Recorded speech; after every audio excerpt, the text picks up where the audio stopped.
Bismillahirrahmanirrahim. Assalamualaikum warahmatullahi wabarakatuh. Jumpa lagi bersama saya Advokat Akil Arsalan Esa, tentunya di channel Hukum A yang sangat kita banggakan ini. Salam hukum.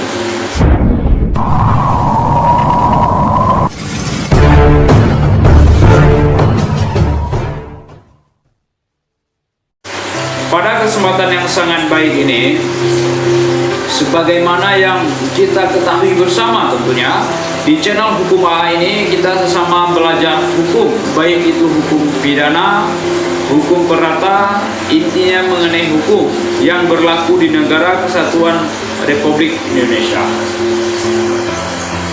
Karena di channel Hukum A ini banyak sekali masyarakat yang awam hukum bisa belajar, sehingga saya selaku pemilik channel Hukum A, saya sangat bangga karena saya bisa memberikan ilmu-ilmu yang bermanfaat untuk masyarakat yang awam hukum tentunya. Pada kesempatan yang sangat baik ini, tepatnya hari Minggu, saya akan membawa tema, tentunya tema kita hari ini, peran advokat atau pengacara dalam penegakan hukum bagi pencari keadilan. Kenapa saya menyatakan peran advokat? Karena ini pertanyaan dari sahabat channel Hukum A. Jadi harus saya buat pemahaman hukum secara terang benderang tentunya. Sebelum kita mulai, jangan lupa di like, di share, di subscribe, sehingga ke depan channel Hukum A semakin hari semakin berkembang. Saya semakin semangat dalam membuat konten-konten hukum yang bermanfaat, baik itu hukum pidana, hukum perdata, hukum tata negara, ya kan, bagaimana cara mengajukan gugatan perceraian, gugatan monogami, bagaimana kita melakukan suatu upaya hukum. Di channel Hukum A lah kita sesama belajar dan mengupas semuanya. Pada kesempatan baik ini, sesuai dengan tema kita, yaitu peran advokat dalam penegak hukum bagi pencari keadilan. Ini tema yang sangat menarik menurut saya. Apa sih advokat? Kita sering mendengar advokat, mungkin bagi masyarakat yang awam hukum tentunya masih awam dengan kata advokat. Advokat, kalau masyarakat yang awam hukum sering mengetahui, yaitu pengacara. Advokat sebagaimana yang telah tegas dimuatkan di dalam Undang-Undang Nomor 18 Tahun 2003 tentang advokat. Dalam hal ini, advokat berperan selain mendampingi, mewakili, serta membela kepentingan hukum kliennya di pengadilan. Peran advokat juga memberikan konsultasi hukum baik di tingkat perusahaan-perusahaan, di pemerintah daerah, ya kan, serta masyarakat yang membutuhkan. Itu dinamakan konsultan hukum di tingkat perusahaan. Salah satu tugas yang disebutkan tadi merupakan tugas non-litigasi atau tugas di luar pengadilan. Dari konsultasi hukum bagi masyarakat yang membutuhkan, tentunya itulah tugas dan peran advokat. Ketika kita berbicara peran advokat di dalam ranah perdata, apa tugasnya? Tugasnya ketika advokat tersebut telah menerima kuasa dari kliennya, yaitu surat kuasa khusus, untuk melakukan serta mengajukan gugatan perdata ke muka pengadilan. Baik itu gugatan perbuatan melawan hukum, gugatan wan prestasi, dan gugatan lainnya. Intinya sesuai dengan surat kuasa. Itulah tugas dan kewenangan advokat di tingkat ranah perdata. Selanjutnya, advokat tersebut juga sebagaimana di dalam Undang-Undang Nomor 18 Tahun 2003 tentang advokat. Pasal 1 menyatakan di ayat 1, advokat adalah orang yang berprofesi memberikan jasa hukum, baik di dalam maupun di luar pengadilan, yang memenuhi persyaratan berdasarkan ketentuan undang-undang, maksudnya Undang-Undang Nomor 18 Tahun 2003 tentang advokat. Kemudian di ayat 2, jasa hukum adalah jasa yang diberikan oleh advokat berupa memberikan konsultasi hukum, bantuan hukum, menjalankan kuasa, mewakili, mendampingi, serta membela dan melakukan tindakan hukum lainnya untuk kepentingan hukum kliennya. Itu di ayat 2-nya di dalam pasal 1 Undang-Undang Nomor 18 Tahun 2003 tentang advokat, teman-teman. Selanjutnya timbul pertanyaan lagi. Pernah teman saya menanyakan, Bang, kenapa advokat atau pengacara itu dinyatakan selaku penegak hukum, statusnya penegak hukum? Ketika kita berbicara kenapa advokat statusnya penegak hukum, mari bisa dijumpai secara tegas, terang benderang, yang sebagaimana telah dimuatkan di dalam Undang-Undang Republik Indonesia, yaitu Undang-Undang Nomor 18 Tahun 2003 tentang advokat.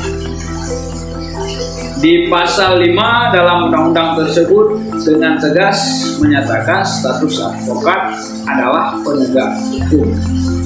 Jadi status advokat selaku penegak hukum tersebut setara dia dengan jaksa, polisi dan hakim. Jadi sama-sama penegak hukum. Jadi peran advokat di dalam penegakan hukum juga sangat diperlukan tentunya. Karena kenapa? Mungkin masyarakat yang awam hukum tidak mengerti apa yang menjadi hak maupun kewajibannya ketika dia tersandang dengan atau berhadapan dengan hukum. Disinilah peran advokat dalam melihat apa yang menjadi maupun upaya apa yang dilakukan sehingga masyarakat yang awam hukum tersebut karena telah memberikan kuasa tersebut kepada advokat dinamakan klien. Jadi sudah ada ikatan hukum antara advokat dengan klien ketika advokat tersebut telah menerima surat kuasa khusus. Jadi harus diingat telah menerima surat kuasa khusus. Kemudian apalagi Bang tugas-tugas advokat? Tugas advokat tersebut kan macam-macam. Ada tugas di tingkat mendampingi di tingkat kepolisian, sesuai dengan surat kuasa yang ia terima. Misalnya, contohnya, seseorang merasa dirugikan di dalam perjanjian rekan bisnisnya. Karena merasa orang tersebut dirugikan, maka orang tersebut karena dia tidak memahami hukum, maka dia akan menggunakan jasa advokat. Dia akan menggunakan jasa advokat. Selanjutnya dia memberikan surat kuasa khusus. Selanjutnya advokat tersebut akan mendampingi dia, akan mempergunakan semua jalur hukum,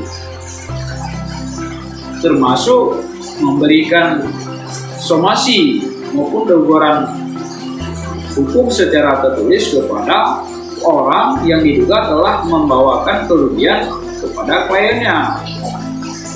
Selanjutnya mengajukan gugatan ke pengadilan negeri kalau terkait uang prestasi atau perjanjian antara rekan kerja kliennya telah melakukan suatu prestasi, maka advokat tersebut dengan surat kuasa yang telah dia terima, maka dia akan mengajukan gugatan keperdataan.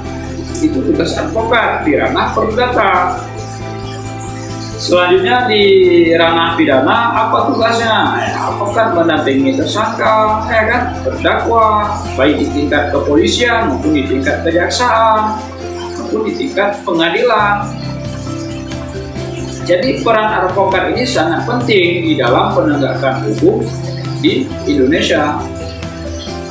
Karena masyarakat yang awam itu tentunya kan tidak mengetahui ketika dia berhadapan dengan hukum, karena dia masih orang awam hukum, tentunya dia tidak mengetahui. Inilah tugas advokat. Kemudian wilayah kerja advokat tersebut apakah hanya di kabupaten, apakah hanya di provinsi, itu bagaimana Bang? Ketika kita berbicara wilayah kerja seorang advokat, sebagaimana yang telah dijelaskan dengan terang benderang atau telah dimuatkan di dalam pasal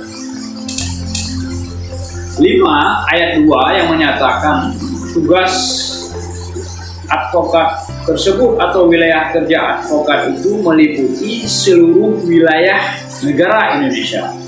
Jadi tidak ada batas dia, seluruh wilayah Indonesia.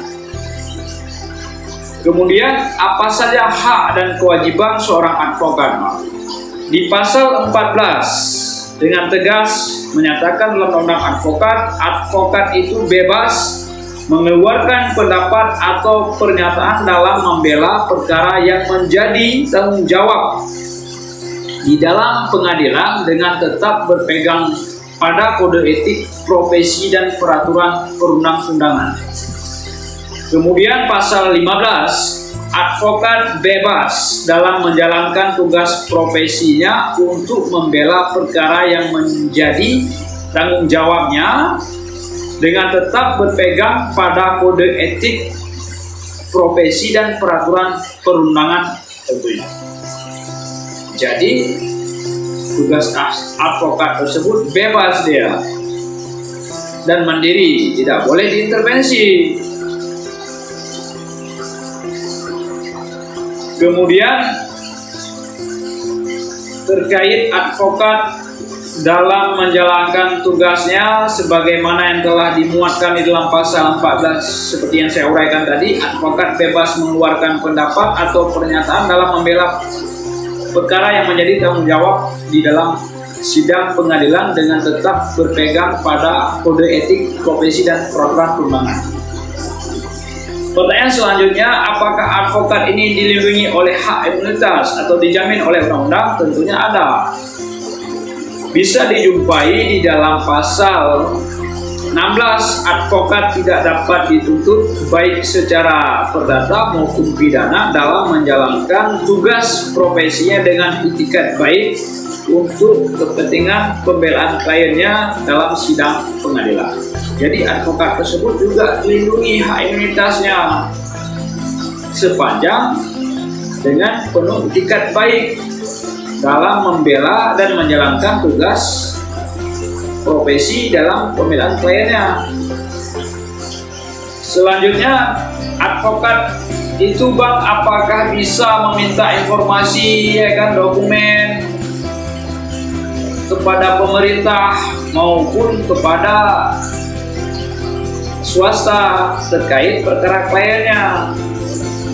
Terkait hal tersebut, advokat, ketika kita berbicara apakah advokat berhak meminta dokumen maupun memperoleh informasi terkait perkara yang ditanganinya terkait pembelaan kliennya, itu jawabannya berhak. Karena kenapa? Karena di dalam Undang-Undang Nomor 18 Tahun 2003 tentang advokat bisa dijumpai di pasal 17 dalam Undang Advokat tersebut yang menyatakan dalam menjalankan profesinya, advokat berhak memperoleh informasi, data, dan dokumen lainnya baik dari instansi pemerintah maupun pihak lain yang berkaitan dengan kepentingan hukum kliennya tentunya untuk pembelaan sesuai dengan peraturan perundangan yang terkait honorium advokat. Sebagaimana di dalam pasal 21 Undang-Undang Advokat Nomor 18 Tahun 2003 tentang advokat bisa dijumpai di dalam pasal 21 ayat 1 yang menyatakan advokat berhak menerima honorium atas jasa hukum yang diberikan kepada kliennya. Kemudian di ayat 2-nya, besarnya honorium atas jasa hukum yang diberikan sebagaimana dimaksud pada ayat 1 di tempat ditetapkan secara wajar, ya kan, berdasarkan persetujuan kedua belah pihak.